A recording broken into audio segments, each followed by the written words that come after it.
Hello everyone, welcome to சித்திரமே. சித்திரமேல இன்றைக்கி நாம் பார்க்க போகிறது என்னென்னா, மாதம் 500 ரூபா தான் சேமிக்க முடியும், நகை வாங்க முடியுமா அப்படின்னு நினைக்கிறவங்க கூட கண்டிப்பாக வாங்க முடியும். அது எப்படின்னு தான் இந்த வீடியோவில் நான் உங்களுக்கு தெளிவாக சொல்லியிருக்கேன். இந்த வீடியோவை ஸ்கிப் பண்ணாமல் முழுசாக பாருங்கள். வாங்க வீடியோக்குள்ளே போகலாம். இந்த நகை வாங்கிறதுக்காக அது எப்படியெல்லாம் நாம் வாங்கலான்னு கூட உங்களுக்கு ஐடியா நான் உங்களுக்கு சொல்கிறேன். இன்வெஸ்ட்மெண்ட் பண்ணுறது, எதிர்காலத்திற்காக சேவிங்ஸுங்கிறதுக்கு பண்ணுறது. முதல்ல நம்ம மிடில் கிளாஸ் மக்கள் என்ன பண்ணுவாங்கன்னா, நகையில் தான் நாம் இன்வெஸ்ட் பண்ணுவோம். நம்முடைய காலத்திலேயே நகை ரேட்டு அதிகரிச்சுக்கிட்டே இருக்குது. குழந்தைங்களோட எதிர்காலத்தில் இன்னும் எதிர்பார்க்க முடியாத அளவு ரேட் அதிகரிக்க வாய்ப்பு இருக்குது. கிட்டத்தட்ட ஒரு 15 வருஷம், ஒரு 20 வருஷம் இருக்குது. இப்போ இருக்க நம்ம காலத்தில் 7,000 ரூபா. இன்னும் குழந்தைங்களோட வருஷத்துக்கு சொல்லவே தேவையில்லை. அதனால தான் முடிஞ்ச வரைக்குமே நாம் சிறுக சேமிக்க பார்க்கணும். அந்த சிறுக சேமித்ததை நம்ம கிராமமாக மாற்றணும். அது எப்படி மாற்றலாம்? குழந்தைங்களோட வளர்ச்சி வளர கிராமமாக நம்ம சேர்த்து வரணும். அது எப்படி? குறைவான வருமானம் இருக்கிறவங்களாலும் பண்ண முடியுமா? மாதம் 500 ரூபா மட்டும்தான் என்னால் சேவிங்ஸ் பண்ண முடியும். நகை சேமிக்க ஐடியாஸ், இது எல்லாமே இந்த வீடியோவில் அவங்க சொல்கிறேன். வாங்க. ஏன் லோ இன்கம்மாக இருந்தால் ஏன் சேவிங்ஸ் பண்ண முடியாதா? 10,000 ரூபா சம்பளம் வாங்கினா கூட நாம் கிட்டத்தட்ட அதில் ஒரு 500 ரூபாயாச்சும் நம்ம இன்வெஸ்ட்மெண்ட், அதாவது நகைக்குன்னு நம்ம ஒதுக்கலாம். அப்படி நம்ம பிளான் பண்ணலாம். இல்லை மாதம் 500 ரூபா தான் சேமிக்க முடியும். ஒரு சிலர் கேட்பாங்க, நாம் ஏன் அந்த மாதிரி அடித்து பிடிச்சி நம்ம நகையை சேர்க்கணும்? நம்ம வாங்குறதுனால தான் நகை ரேட்லாம் அதிகமாகுதுன்னு நினைப்பீங்க. அப்படிலாம் இல்லை. மற்ற நாளில் பணத்தை விட நகையில் தான் இன்வெஸ்ட் பண்ணுவாங்க. அவங்களுடைய எமர்ஜென்சி டைமில் அது சேல்ஸ் பண்ணிவிட்டு அந்த நாட்டை அவங்க காப்பாற்றுறதுக்காக அதை யூஸ் பண்ணுவாங்க. நாம் நகை வாங்காமல் இருந்தால் மட்டும் இந்த நகை ரேட்டு குறைவா போகுது? இப்போ இருந்து வாங்கினா தானே நாம் அது விலை ஏறும்போது நம்மளால் வாங்க முடியாத விலை ஏறுவதற்கு வாய்ப்பு இருக்குது. நாம் இப்போ வாங்க விட்டுட்டோம்னா அப்புறம் நம்மளால் வாங்க முடியலையே நம்ம வருந்தோம்.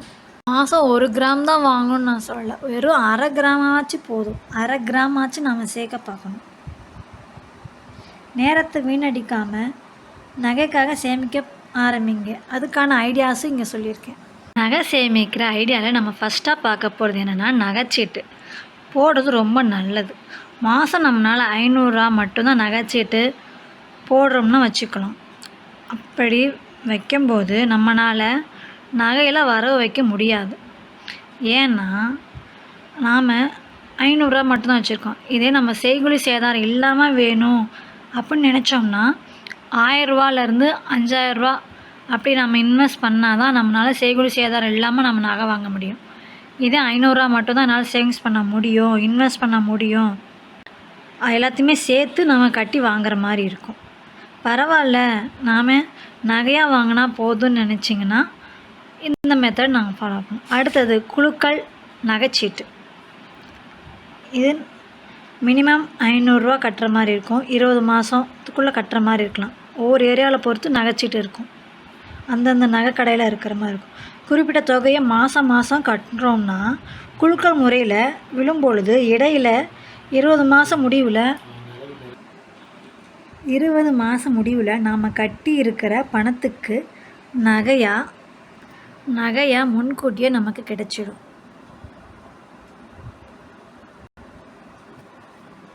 எக்ஸ்ட்ரா அமௌண்ட் எதுவுமே நம்ம கொடுத்து நகை எடுக்கணும்னு அவசியமே இருக்காது. அடுத்தது டிஜிட்டல் கோல்டு ஆப். மினிமம் 100 ரூபா இன்வெஸ்ட் பண்ணுற மாதிரி தான் இருக்கும். டெய்லி கூட நம்மளால் முடிஞ்சாலும் நம்ம பண்ணலாம், எப்போ வேணாலும். அந்த மாதிரி டிஜிட்டல் கோல்டு. அடுத்து 100 மில்லிகிராமாக வாங்கலாம். அது மினிமம் ரேட் வந்து 750 ரூபாலேருந்து 800 ரூபா வரைக்கும் வரும். ஜிஆர்டியிலேருந்து அந்த ரேட் மேக்கிங் சார்ஜும் அங்கே வாங்குவாங்க. ஜிஆர்டியில் 100 கிராம் மில்லிகிராம் காயின் கிடைக்கும். மற்ற கடையில் கிடைக்குதா இல்லையா, அங்கே கிடைக்கும். நகையே சேமிக்க முடியல என்ற எண்ணம் இருப்பவங்க கூட கடைசியாக இருக்கிற ஆப்ஷனை செலக்ட் பண்ணிக்கோங்க. அடுத்தது உண்டியல் சேமிப்பு. இதுதான் நம்ம பார்க்க வேண்டியது இம்பார்ட்டண்ட்டானது. வீட்டில் இருக்கிறவங்க பெண்களாக இருந்தாலும் சரி, வேலைக்கு போகிற பெண்களாக இருந்தாலும் சரி, ஆண்களாக இருந்தாலும் சின்ன குழந்தைங்க முதற்கொண்டு யார் வேணாலுமே உண்டியல் சேமிப்பு பண்ணலாம். உண்டியல் சேமிப்பு இதுக்கு தான் பண்ணணும், அதுக்கு தான் பண்ணணும் இல்லை. நம்மளோட சேவிங்ஸ்ன்னு நம்ம ஸ்டார்ட் பண்ணுறது உண்டியலில் இருந்தால் நம்ம ஸ்டார்ட் பண்ண போகிறோம். ரூ. 1 2 இருந்தால் நம்ம ஸ்டார்ட் பண்ணுவோம். நம்ம எடுத்தோடனே 1000 10,000 எடுத்து சேவிங் பண்ண போகிறது. அதனால் உண்டியல் சேவிங்ஸ் இஸ் த பெஸ்ட்டு சேவிங்னு சொல்லலாம். திறக்க முடியாத உண்டியலாக இருக்க வேணும். இடையில் எடுக்கிற மாதிரி இருக்கக்கூடாது. இப்படி செய்யும்போது எவ்வளவு சேமிக்கிறோங்கிறத தெரியாமல் நம்ம சேமிச்சுக்கிட்டே தான் இருப்போம். எனக்கு ஏபிசிடி இந்த எந்த ஆப்ஷனுமே எனக்கு தெரியாது. நகைச்சீட்டு தெரியாது, குலுக்கல் நகைச்சீட்டு தெரியாது, டிஜிட்டல் கோல்டு ஆப் எப்படி ஃபோனில் யூஸ் பண்ணுறது தெரியாது, 100 மில்லிகிராமாக நான் வாங்கவும் நான் நினைக்கல அப்படின்னு நினைக்கிறவங்க கூட உண்டியல் சேமிப்பு மூலமாக மட்டுமே நம்மளால் நகையாகவும் மாற்றலாம். உண்டியல் சேமிப்பை நம்ம நகையாக மாற்றலாம். நகையாக சேமிக்கிறதுக்கு நிறைய ஐடியாஸ் இருக்குது. அந்த ஐடியாஸில் இதில் கொஞ்சமாக தான் நான் அதில் சொல்லியிருக்கேன். உங்களுக்கு தெரிஞ்ச ஐடியாஸுக்கும் நீங்கள் ஃபாலோ பண்ணலாம். All the best friends. Next ஒரு வீடியோவில் சந்திக்கிறேன். Okay then bye. Thanks for வாட்சிங். Keep supporting.